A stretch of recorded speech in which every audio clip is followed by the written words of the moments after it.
Hai semua, di video kali ini aku bakal ngejelasin tentang PowerPoint yang udah aku buat. Jadi PowerPoint ini berisi pendahuluan, metode, dan hasil dari 4 artikel yang udah aku baca.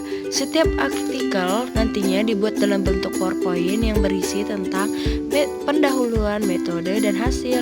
Untuk itu langsung aja kita ke PowerPoint-nya. Stay tune terus ya. Oh ya, sebelum masuk ke video ya, jangan lupa like and subscribe ya, supaya aku bisa buat video-video bermanfaat lainnya.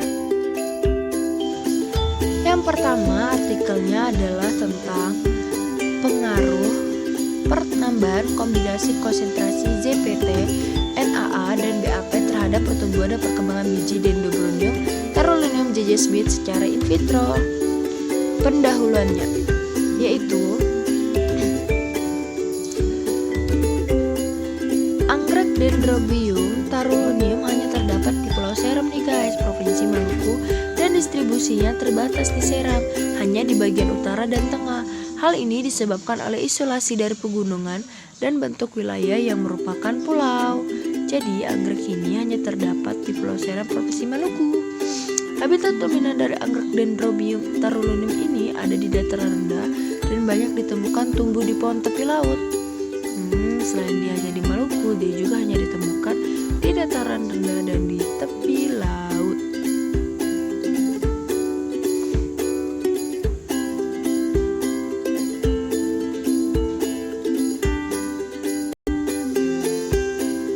Dalam setahun, anggrek ini berbunga pada bulan September-Oktober. Salah satu upaya konservasi anggrek ini adalah dengan perbanyakan anggrek melalui kultur biji dengan penambahan berbagai jenis dan pengatur tumbuh untuk memacu perkecambahan dan pertumbuhan. Jadi, anggrek ini dalam setahun hanya tumbuh di bulan September dan Oktober. Salah satu upaya untuk memperbanyak anggrek ini melalui kultur jaringan. Metodologi penelitian yang pertama ada tempat dan waktu penelitian, alat dan bahan, sterilisasi alat, pembuatan media kultur, sterilisasi biji anggrek Dendrobium Tarulinium, rancangan penelitian, kemudian uji kualitatif dan uji kualitatif. Kita langsung aja masuk ke tempat dan waktu penelitian. Tempat dan waktu penelitian. Eksplan biji Dendrobium Tarulinium diperoleh dari greenhouse Dede Orchid yang berlokasi di Batu Malang. Penelitian ini dilaksanakan pada bulan Februari sampai Juni 2012 di Laboratorium Kultur Jaringan Kebun Raya Purwodadi, LIPI. Jadi eksplan bijinya itu didapatkan dari greenhouse yang berlokasi di Malang nih guys. Kemudian pelaksanaannya pada bulan Februari hingga Juni 2012. Alat dan bahan. Alat yang digunakan pada penelitian ini adalah gelas, pipet, petri dish, laminar airflow, timbangan analitik, kompor gas, autoclave, pH meter, tisu, skapel, pinset, aluminium foil, plastik, lampu spiritus, botol kultur, sebat, keranjang, stiker, label, penggaris, dan alat tools lainnya. Bahannya yang pertama adalah media setengah murshige, N-score, zat pengatur tumbuh NAA dan BAP, air kelapa alkohol 70%, sodium hipoklorit, aquadis, dan tentunya biji Dendrobium Tarulinium. Alat yang digunakan adalah alat-alat yang biasa digunakan dalam penelitian. Kemudian bahan yang digunakan tentunya ada salah satu bahan penting, yaitu biji Dendrobium Tarulinium yang akan digunakan sebagai bahan penelitiannya. Nah, kemudian selain alat dan bahan, kita bakal masuk ke sterilisasi alat. Dilakukan sterilisasi menggunakan autoclave pada suhu 120 derajat Celcius dengan tekanan 1,5 atm selama 20 menit. Setelah itu nanti alat dan bahannya dimasukkan ke laminair airflow atau LAF yang sudah disemprotkan dengan alkohol 70%. Tentunya sebelum penelitian kita harus sterilisasi alat. Nah, untuk sterilisasi alat ini menggunakan autoclave ya guys, dengan suhu, tekanan, dan waktu yang sudah ditentukan. Tentunya disemprot lagi dengan alkohol 70% agar alat yang digunakan steril dan bisa digunakan dalam penelitian dengan baik. Kemudian pembuatan media kultur. Pembuatannya itu larusa stok, skrosa, dan zat pengatur tumbuh dituang ke dalam gelas beker yang nantinya Ditambahkan zat pengatur tumbuh sesuai dengan perlakuan. Larutan ini ditambahkan aqueous sehingga mencapai volume 1 liter dengan pH di set 5,8 dengan penambahan NaHO atau HCl.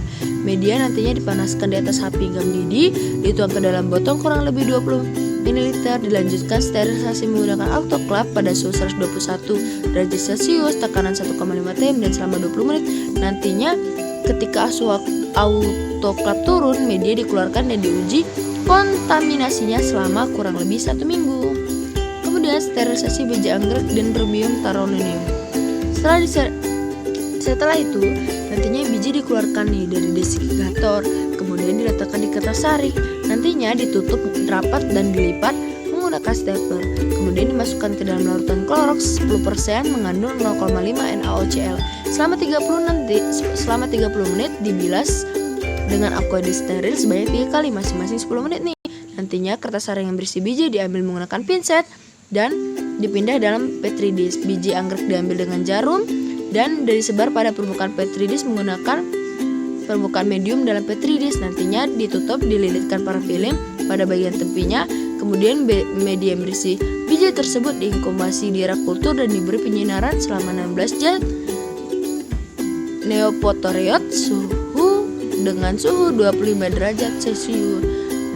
Nah, itu sterilisasi bijinya ya guys. Bijinya dikeluarkan tentunya dan dilakukan cara-cara yang mensterilisasinya sebanyak 3 kali masing-masing selama 10 menit atau 30 menit. Yang nantinya setelah disterilisasi, media yang berisi biji diinkubasi di rak kultur dan diberi penyinaran selama 16 jam dengan suhu 25 derajat Celcius.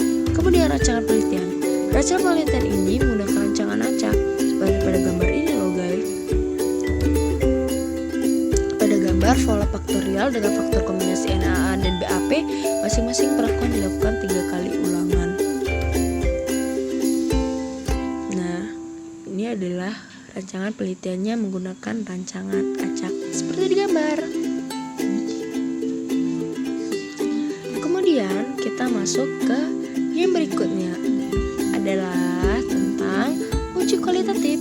Persentase biji yang tumbuh dihitung menggunakan rumus pertumbuhan biji sama dengan jumlah biji yang tumbuh per jumlah biji ditabur dikali 100%. Nantinya jumlah biji yang tumbuh pada tiap fase dihitung menggunakan hand telecounter. Kemudian data yang diperoleh dianalisis secara deskriptif menggunakan rumus yang ini ya, pertumbuhan biji, jumlah biji yang tumbuh plus jumlah biji yang ditabur dikali 100. Itu adalah uji kualitatifnya. Kemudian uji kualitatif. Beberapa fase perkembangan biji anggrek adalah sebagai berikut. Pertama, fase 0, biji yang belum berkembang.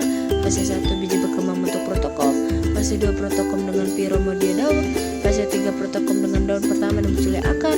Fase 4, protokom dengan beberapa daun dan akar. Dan fase 5, planet. Jadi uji kualitatifnya menggunakan beberapa tahapan fase. Ada 6 fase, mulai dari fase 0, biji belum berkembang, hingga fase 5 yaitu planet. Fase pertumbuhan biji anggrek. Kemudian kita masuk ke hasil. Hasilnya adalah respon pertumbuhan Dendrobium tarolinium ditanam pada medium MS dengan penambahan variasi kombinasi zat pengatur tumbuh NaA dan BAP diukur melalui persentase pertumbuhan biji selama 5 bulan dengan perlakuan penambahan kombinasi konsentrasi zat pengatur tumbuh NaA 0,1, 0,2, 0,3, 0,4 dan 0,5 ppm dan BAP 0,1, 0,3 dan 0,5 ppm. Saat perkembangan biji mengalami 5 fase. Fase 0 merupakan fase awal di mana biji belum terlihat berkecambah, kemudian fase 1 tahap di mana biji membentuk protokom. Protokom adalah tahapan awal perkembangan biji anggrek yang merupakan masa sel yang diproduksi ketika biji berkembang. Dari seluruh perlakuan dapat diketahui hasil yang berbeda dari setiap perlakuan ini, di mana hasilnya yaitu pada seluruh perlakuan diketahui bahwa kombinasi zat pengatur tumbuh JPT, NaA dan BAP tidak memberikan pengaruh terhadap pertumbuhan dan perkembangan biji anggrek Dendrobium tarolinium karena tidak dihasilkan perkecambahan fase 5 yang merupakan planet hasil dari kultur. Hal ini didukung dengan penelitian menggunakan biji anggrek. Nah, maka itu kesimpulannya bisa ditarik bahwa pertumbuhan biji Dendrobium tarolinium pada medium dengan perlakuan tanpa penambahan zat pengatur tumbuh menunjukkan hasil terbaik, yaitu seluruhnya tumbuh mencapai fase 5 yaitu membelah planet. Diduga karena biji Dendrobium tarulinum mengandung hormon endogen yang dapat mempengaruhi perkembangan organ atau jaringan tersebut hingga tahapan yang paling sempurna walaupun tidak ditambahkan zat pengatur tumbuh dari luar. Yang kedua, kita lanjut artikelnya yang berjudul pengaruh ukuran buah terhadap frekuensi embryogenesis beberapa kultivar mangga. Nah, pendahuluannya yaitu yang pertama, mangga merupakan salah satu jenis buah unggulan nasional. Di pasaran dunia, ekspor mangga dari Indonesia masih sangat terbatas. Kultur jaringan mangga telah dilakukan antara lain dengan menggunakan kultur Nucellus untuk produksi embryosomatik. Budidaya mangga yang saat ini telah dikembangkan di Indonesia antara lain dengan okulasi dan sabuk pucuk. Jadi di Indonesia mangga itu masih sangat terbatas. Namun budidaya mangga sudah dikembangkan di Indonesia dengan okulasi dan sambung pucuk. Kemudian kita masuk ke metodologi penelitiannya. Di sini yang pertama ada sterilisasi buah muda, perendaman etanol teknis 90% selama 2 menit, rendam dalam hipoklorit 20% selama 30 menit, melakukan induksi embryogenesis. Kemudian yang terakhir adalah melakukan inisiasi embryogenesis dengan menggunakan medium. Hasil penelitian ini menunjukkan bahwa dengan sterilisasi permukaan yang dicobakan kontaminasi dapat ditekan hingga 7,1 sampai 57,1%. Bahkan beberapa kultivar tidak mengalami kontaminasi setelah 3 sampai 4 minggu. 14 kultivar mengalami embryogenesis dengan frekuensi antara 4,2 hingga 35,75%. Penyimpangan kultur pada tempat gelap dan subkultur yang tidak teratur merupakan cara terbaik untuk menekan terjadinya pencoklatan jaringan, namun pencoklatan tidak menghambat terjadinya embryogenesis. Itulah hasilnya. Kemudian kita masuk ke artikel yang ketiga. Yang ketiga berjudul Induksi Embryogenesis Somatis dari Jaringan Endosperma Jeruk Silam Citrus nobilis L. CV Simadu.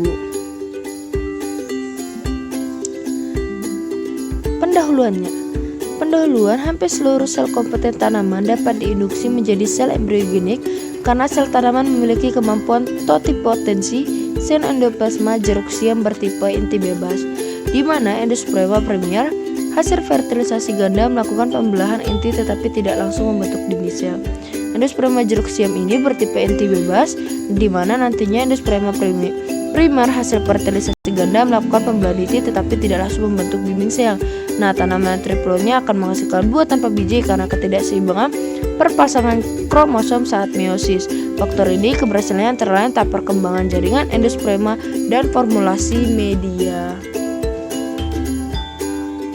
Jadi, tanaman ini tuh merupakan yang dapat diinduksi menjadi sel embryogenik karena sel tanaman memiliki kemampuan totipotensi sel endosperma jeruk siam.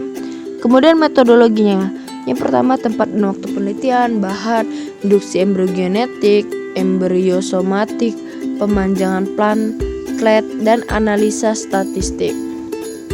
Kita masuk aja ke tempat dan waktu penelitian. Penelitian ini dilakukan di Laboratorium Biologi Sel, Jaringan Balai Besar Penelitian dan Pengembangan Bioteknologi dan Sumber Daya Genetik Pertanian, Laboratorium Kultur Jaringan Departemen Agronomi dan Hortikultura Fakultas Pertanian IPB.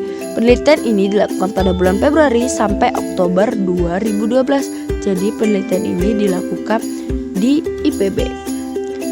Bahannya yang pertama jaringan endosperma dari buah jeruk siam yang berumur 11 sampai 13 minggu di antheis. Setelah antheis, jaringan ini nantinya diisolasi dari buah yang sudah disterilisasi permukaannya dengan cara direndam dalam alkohol 96% dan proses ini dilakukan 3 kali. Kemudian penyediaan media kultur dilakukan dengan penambahan 30 gram gula pasir dengan mengatur kesamaan media menjadi 5,8 dan memadatkannya dengan 2,5 gram pitagal atau sigma.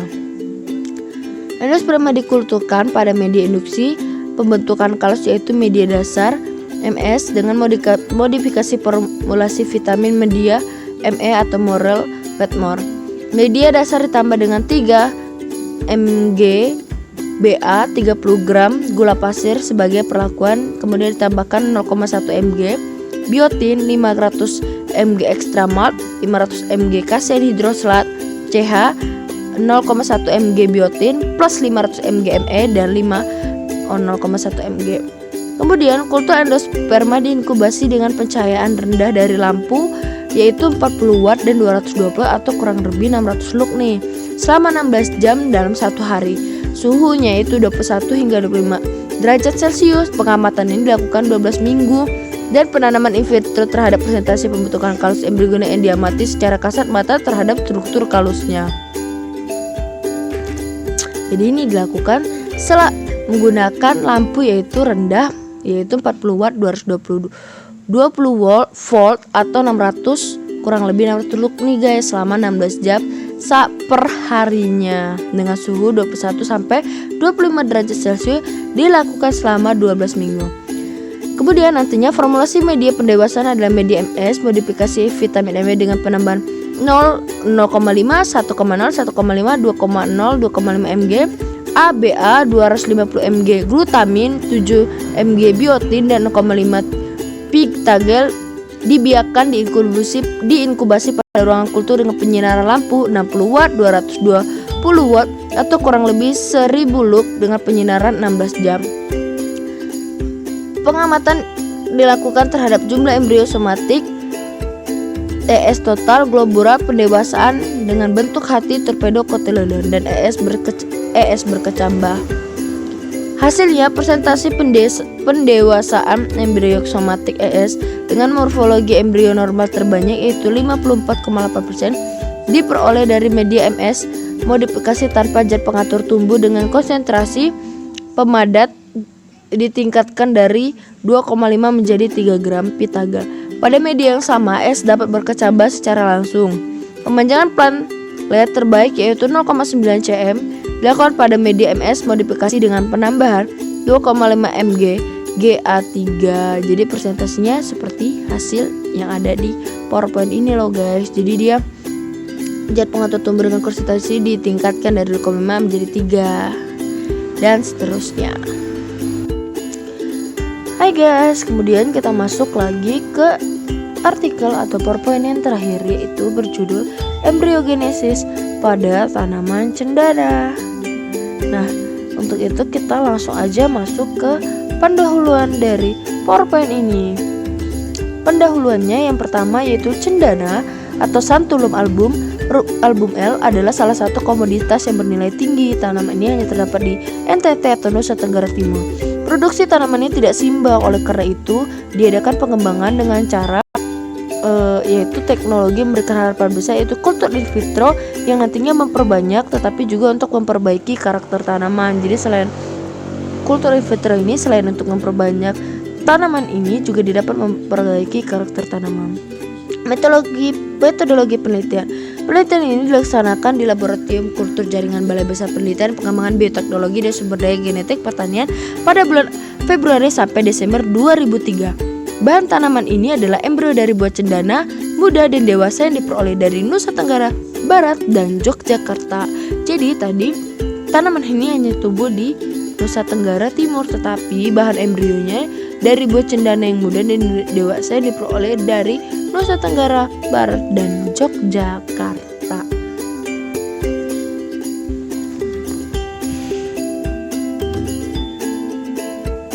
Media yang digunakan sebagai perlakuan disesuaikan dengan tahapan percobaan, yaitu tahap induksi embrio somatik MS plus BA 0,5 mg, MS plus BA 1 mg, MS plus BA 2 mg, MS plus tidiajuron 0,5 mg, MS plus tidiajuron 1 mg, dan MS plus tidiajuron 2 mg.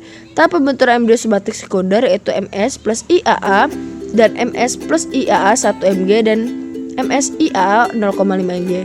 Kemudian tahap perkecambaran atau pembentukan planet yaitu MS setengah tanpa GA3, MS1 GA30, MS1 GA3 1 mg, MS tanpa GA3 MS plus 3A 0,5 mg dan MS plus 3G 1 mg. Kemudian tahap terakhir tahap perakaran yaitu MS plus IBA 5 mg dan MS plus IBA 10 mg per I. Hasilnya itu Persentase embrio somatik sekunder yang dihasilkan relatif sama dengan zigotek muda dan dewasa. Tetapi, induksi prakaran belum menunjukkan hasil yang memuaskan. Meskipun akar sudah terbentuk pada media MS dengan jumlah yang masih sedikit. Jadi, dari hasil dengan menggunakan metode penelitian tadi atau dengan media-media yang digunakan dalam penelitian ini menunjukkan hasilnya bahwa embrio somatik sekundernya itu yang dihasilkan itu relatif sama dengan zigotik muda dan dewasa. Namun pada induksi prakarannya tidak menunjukkan hasil yang memuaskan. Kenapa? Karena meskipun akar sudah terbentuk pada media MS, namun jumlah yang didapatkan masih sedikit. Oke guys, sekian dulu video dari aku ya. Mohon maaf jika ada yang salah atau yang kurang dalam presentasi kali ini. Kiranya video ini juga dapat memberi ilmu dan manfaat bagi kamu. Jika ada yang kurang, aku bisa perbaiki di video-video berikutnya dan kalian kasih saran ya. Semoga video ini bermanfaat. Terima kasih.